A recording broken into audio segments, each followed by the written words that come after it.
y decimos que Dios es todopoderoso, que Dios es misericordioso, que Dios es amoroso, que Dios es majestuoso, maravilloso, que Dios es grandioso, lo decimos, pero a veces no tenemos una clara concepción de lo que Dios es realmente. Y yo recuerdo de que esto para mí marcó un recordatorio de lo que Dios es, y lo tenía constantemente presente en mi pensar. Entonces, yo recuerdo que yo no podía olvidar todo lo que había conocido de la palabra en esos primeros años. Entonces, hay muchos capítulos, muchos personajes en la Biblia que yo los comparo con lo que yo pasé. Y quiero compartirles algunos de ellos. Uno de ellos está en el libro de Job. Ustedes conocen a Job. No todo lo que está en Job es bíblicamente correcto, pero quiero hacer la aclaración. Pero miren lo que Job dice en el capítulo 9, versículo 5. Job 9, versículo 5. Acuérdense que Dios decía de él en el primer capítulo, decía que él era perfecto, recto, temoroso, dice, temeroso de Dios y apartado del mal. Y en Job 9, 5 dice: Él arranca los montes con su furor y no saben quién lo trastornó. Él remueve la tierra de su lugar y hace temblar sus columnas. Él manda al sol y no sale, y sella las estrellas. Él solo extendió los cielos y anda sobre las olas del mar. Él hizo la Osa, el Orión y las Pléyades y los lugares secretos del sur. Él hace cosas grandes, incomprensibles y maravillosas. Recuerden esas tres cosas: cosas grandes, incomprensibles que nosotros no alcanzamos a comprender, dice, y maravillosas, sin número. He aquí, Él pasará delante de mí y yo no lo veré. Pasará, dice, y no lo entenderé. En este momento de mi vida, con todo lo que estaba sucediendo, yo no entendía qué estaba pasando. Dios estaba ahí, Dios estaba pasando por mi vida, pero yo realmente no entendía lo que estaba sucediendo. Entonces, necesitaba yo comprender exactamente por qué estaba sucediendo todo esto. Y yo le preguntaba: Señor, ¿por qué? ¿Por qué permites esto? ¿Por qué estoy pasando esto, Señor?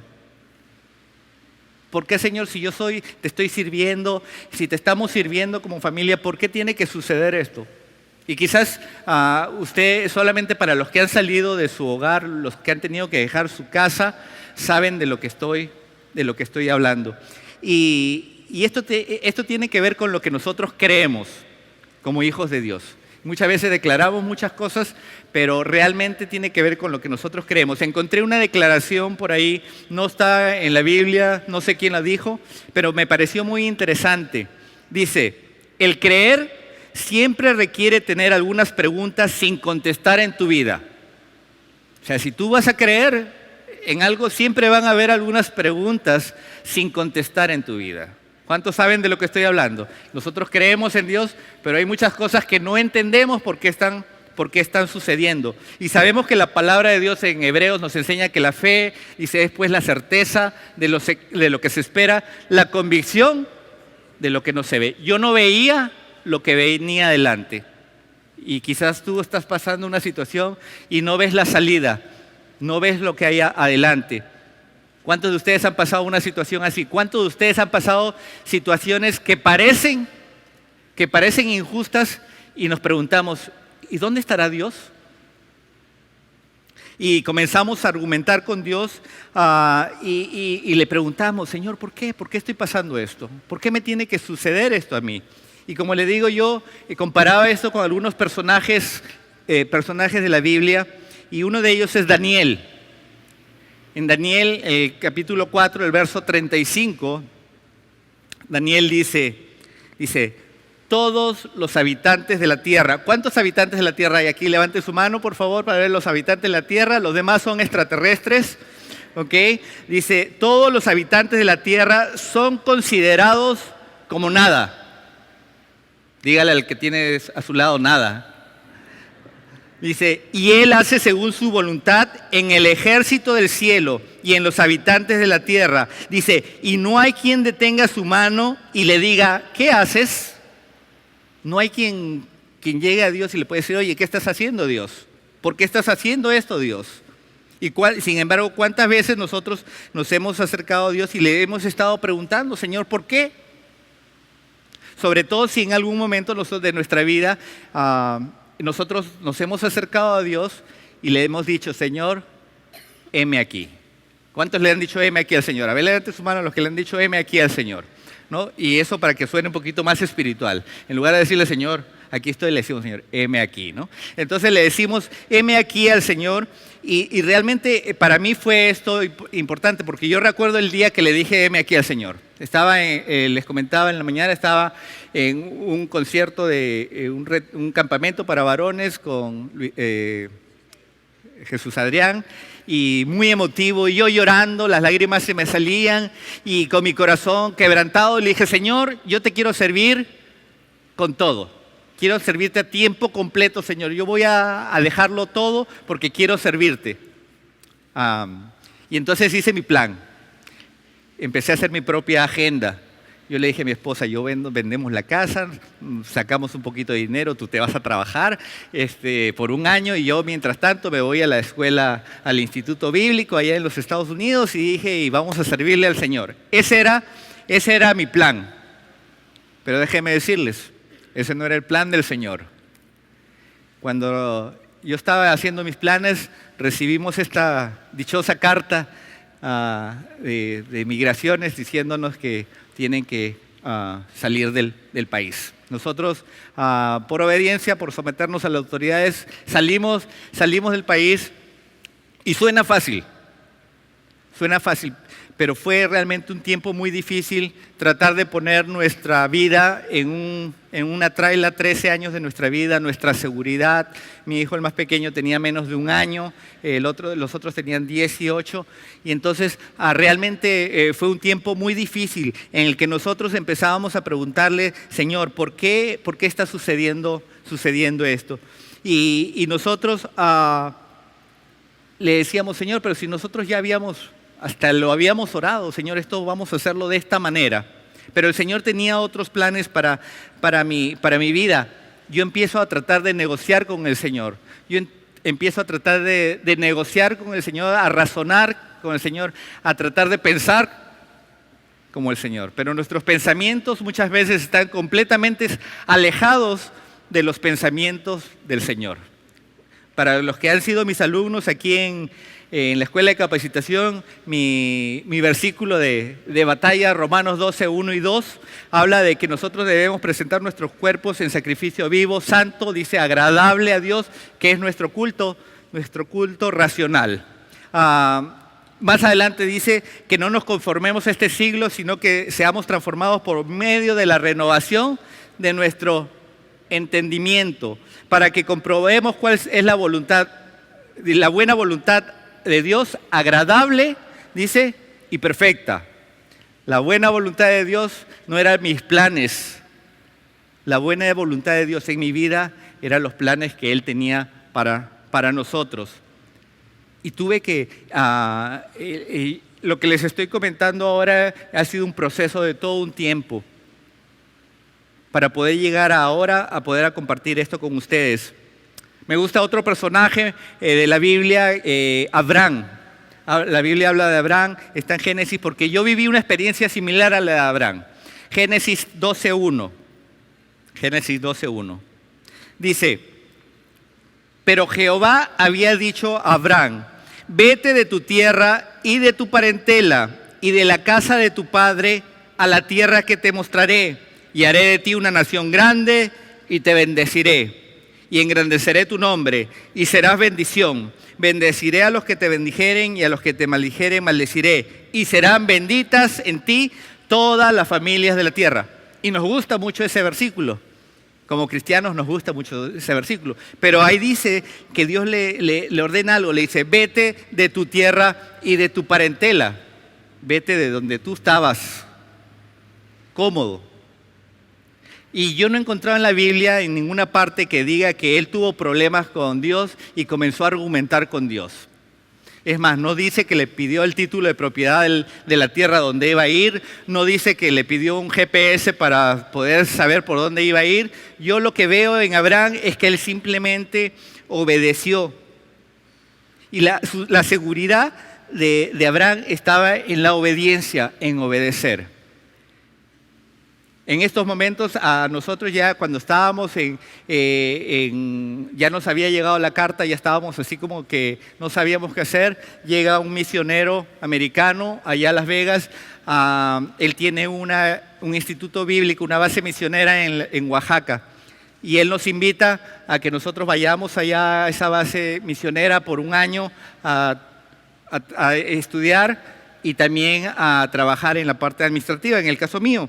Y nosotros tomamos la determinación de salir de Estados Unidos y nos vamos a Oaxaca. Nos tomó 8 días manejando, llevando 3 niños y jalando una traila. 8 días para ir allá. Y cuando les digo cuando les digo Oaxaca, quizás piensan en la ciudad de Oaxaca. Nosotros nos fuimos a un pueblo llamado Cacalotepec. Hasta el nombre estaba feo en el pueblo. Era un pueblo donde había narcotráfico, tráfico de huevos de tortuga, mucha brujería. Y ahí nos llevó el Señor.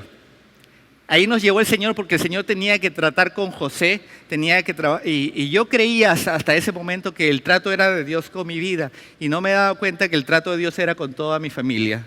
El paquete iba completo, porque la palabra de Dios nos enseña que mi casa y yo serviremos al Señor. Entonces, el Señor empieza a tratar con nosotros. Una de las áreas así rápidamente con la que trató con nosotros fue con la comida.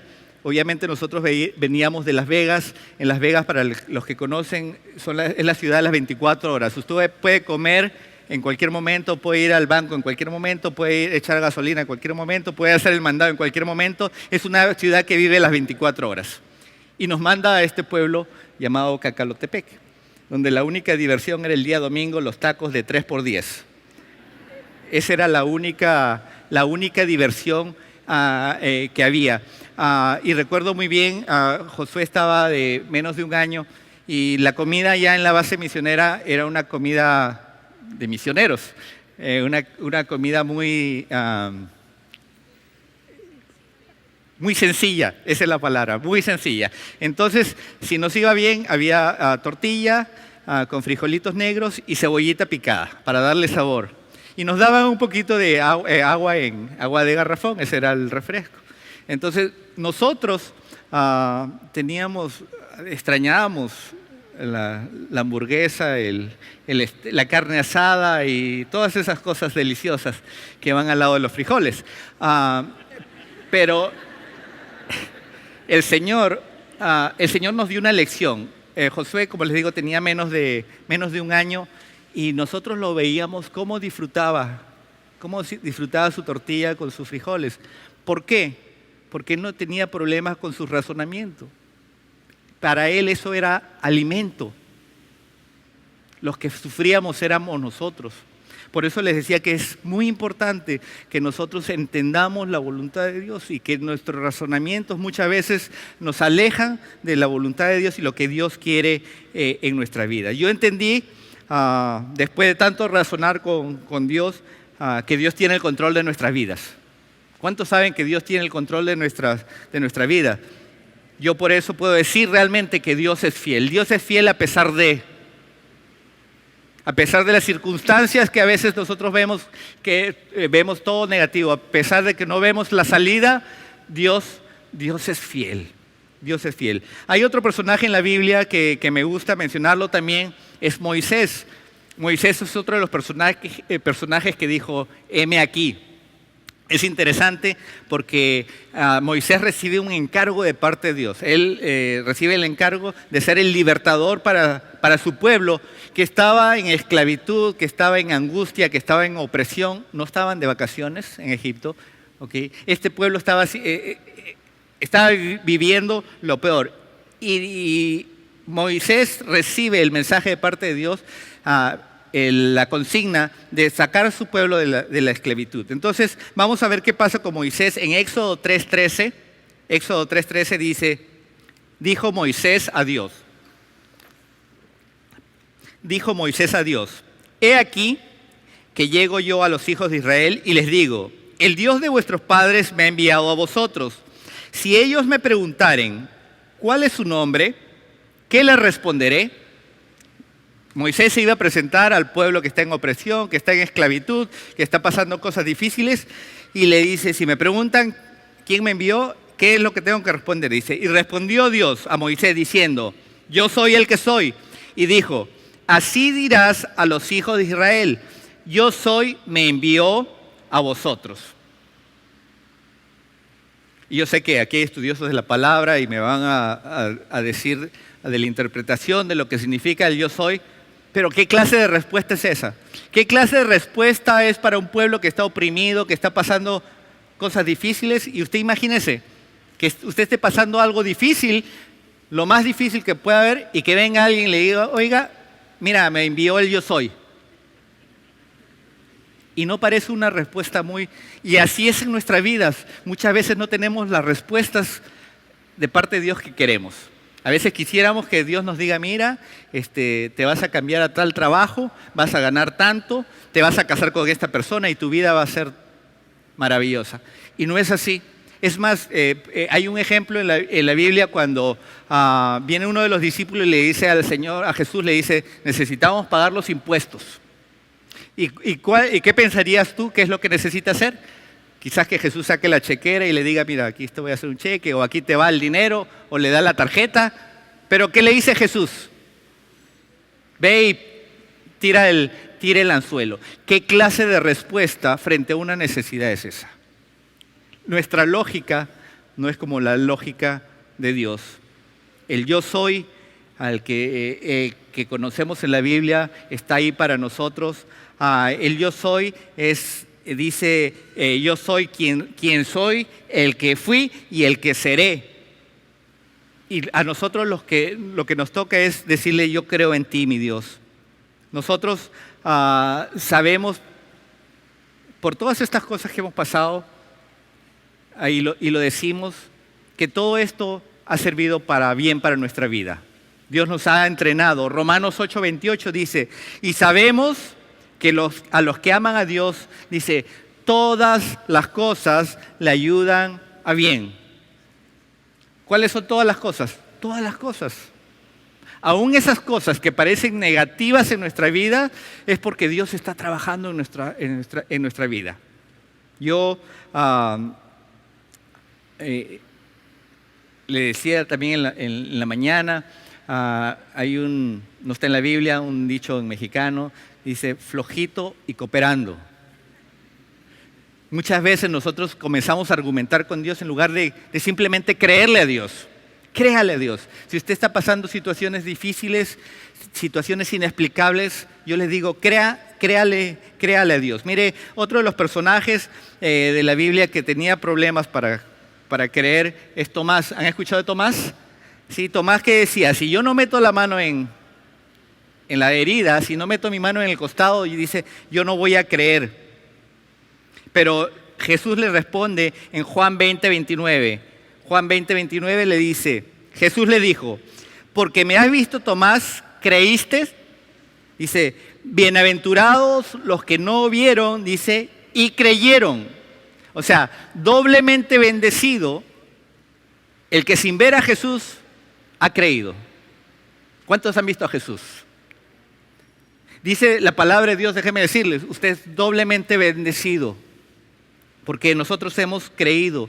Yo lo entiendo, nosotros somos bienaventurados porque creemos muchas veces sin entender. No vemos lo que está sucediendo, solamente creemos en Él y somos doblemente bendecidos. Déjenme decirles una cosa, esto tiene que ver con fe. Y entendí que mi fe iba a ser probada. Ustedes saben de lo que hablo. Una cosa es creer en Dios y otra cosa es que mi fe iba a ser probada. ¿Cuántos quieren que su fe sea probada? A ver, levante su mano los que quieren que tengan cuidado porque el Señor se lo toma en serio. Yo un día le dije, Señor, aquí estoy, Señor, todo. Y miren lo que dice rápidamente en 1 de Pedro 1:3. 1 de Pedro 1:3. Dice: bendito el Dios y Padre nuestro, Señor Jesucristo, que según su grande misericordia nos hizo renacer para una esperanza viva, por la resurrección de Jesucristo de los muertos, para una herencia incorruptible, incontaminada, inmarcesible, reservada en los cielos para vosotros, que sois guardados por el poder de Dios mediante la fe, para alcanzar la salvación que está preparada para ser manifestada en el tiempo postrero. Hemos creído que hay salvación para nosotros. Verso 6. En lo cual vosotros os alegráis. Nos alegramos porque tenemos salvación. Dice, aunque ahora por un poco de tiempo, ¿qué dice ahí? Si es necesario, ¿ok? Si es necesario, tengáis que ser afligidos en una prueba, en diversas pruebas, ¿ok? Por eso tiene que ver con si nosotros, les decía hace un momento, no está en la Biblia, flojitos y cooperamos, y el Señor va a hacer su voluntad en nuestra vida va a ser más fácil. Yo siempre digo que si nosotros conocemos la voluntad de Dios agradable y perfecta en nuestra vida, vamos a poder ir más rápido a donde Dios nos tiene destinados. Muchos jóvenes batallan. Yo realmente conocí al Señor a la edad de los 13 años. Y recién a los 26 años le entregué mi vida por completo. Me tomó casi 20 y tantos años lo que podía haberme evitado, porque no quise cambiar mis razonamientos, mi pensamiento. Verso 7. Para que sometida a prueba vuestra fe, dice, mucho más preciosa que el oro, el cual, aunque perecedero, dice, se prueba con fuego. Yo no sé cómo se imaginan ustedes, pero dice que nuestra fe va a ser probada con fuego. Sea hallada en alabanza, gloria y honra cuando sea manifestado Jesucristo, a quien amas, dice, sin haberle visto. En quien creyendo, aunque ahora no lo veis, os alegráis con gozo inefable y glorioso, obteniendo el fin de vuestra fe, que es la salvación, dice, de vuestras almas. Yo no sé por qué el Señor tuvo que tratar así conmigo. No sé si yo estaba muy cabeciduro. Yo creo que por eso. Yo recuerdo que una de las cosas que yo decía cuando estaba en Estados Unidos, yo trabajaba, era gerente en el hotel, y yo me acuerdo que en algún momento yo decía, yo sé que si me quedo sin trabajo, yo sé aún recogiendo botes de aluminio, yo sé que hago dinero. Yo sé que aún trabajando, barriendo la calle, yo sé puedo hacer dinero. Yo lo decía así. Y el Señor me tuvo que sacar de todo eso para depender totalmente y absolutamente de Dios. Dios trabajando conmigo. Yo por eso ahora entiendo que todo este tiempo era Dios trabajando con mi carácter, con mi orgullo, con mi manera de pensar, con todas esas cosas que me estaban deteniendo de hacer la voluntad de Dios agradable y perfecta. Por eso ahora yo puedo decir que Dios es fiel. Ahora puedo decir que Dios es fiel. Miren, al final del libro de Job, Job es un libro vemos cosas muy difíciles que pasó Job. Pero miren lo que dice Job al final de este libro, capítulo 42, verso 1. Respondió Job a Jehová y dijo, yo conozco que todo lo puedes y que no hay pensamiento que esconda de ti. ¿Quién es el que oscurece el consejo sin entendimiento? Por tanto, yo hablaba de lo que no entendía, cosas demasiado maravillosas para mí que yo no comprendía. Oye, te ruego y hablaré, te preguntaré y tú me enseñarás. De oídas te había oído, mas ahora mis ojos te ven. Miren todo lo que tuvo que pasar para que al final de su vida él pudiera decir eso. Déjenme decirles, Dios tuvo que tratar con nosotros durante todo este tiempo. Una de las primeras situaciones que pasamos cuando vinimos allá, al regresar de aquí, de Oaxaca para acá, veníamos y estuvimos, como decía el pastor, en el rancho. y nos recibió. Me acuerdo que la primera persona que me recibió por teléfono fue la hermana Delma, y ya estábamos yendo nos llevaron hacia el rancho, y me acuerdo que estábamos, para los que conocen, por el Ojo de Agua, y veíamos las casitas con cartones y madera, y me acuerdo que mi esposa me pregunta, ¿y cuál de estas nos irá a tocar a nosotros? Y nosotros decimos, Señor, a donde tú nos lleves, ahí vamos. Ya el Señor ya había trabajado con nosotros, y cuando llegamos realmente fue una bendición tremenda, porque era una casa preparada, el Señor la preparó para nosotros. Realmente fue una bendición, y veíamos una vez más la mano de Dios bendiciéndonos, la mano de Dios cuidándonos en nuestra vida. Entonces, ahora, después de todo este tiempo, yo realmente puedo decirle al Señor, ahora mis ojos te ven. Al salir nosotros de los Estados Unidos, mi papá ya en ese momento ya era ciudadano americano, él pone una petición para mí. El abogado me dice, en 3 años lo resolvemos, en 3 años tienes tu residencia. Y entonces nos venimos para aquí con esa esperanza. No queríamos regresar a Perú.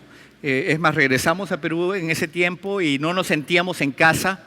No nos sentíamos, yo amo mi país, pero no me sentía en casa. Sin embargo, vinimos en esa época, no sé si ustedes se acuerdan, cuando aparecían las personas embolsadas en los puentes colgados. En esa época nosotros vinimos aquí a Tijuana. Así nos recibió Tijuana. Y sin embargo, Dios hizo algo interesante. Dios preparó nuestro corazón, porque aquí nos sentíamos en casa, aquí nos sentíamos seguros, aquí nos sentíamos protegidos. Dios fue preparando todo eso en nuestra vida. Como dice el pastor, hemos venido trabajando en diferentes áreas, pero más que eso, Dios preparando nuestro corazón y nuestra vida. Yo realmente lo puedo decir, no solamente para mí, para cada uno de ustedes, para cada uno de los que cree en Dios. Siempre lo decimos aquí como lema, lo mejor está por venir. Y no es solamente un lema, no es solamente un dicho. Realmente, para los hijos de Dios que le creemos y que buscamos hacer su voluntad agradable y perfecta, lo mejor está por venir. Denle un aplauso al Señor.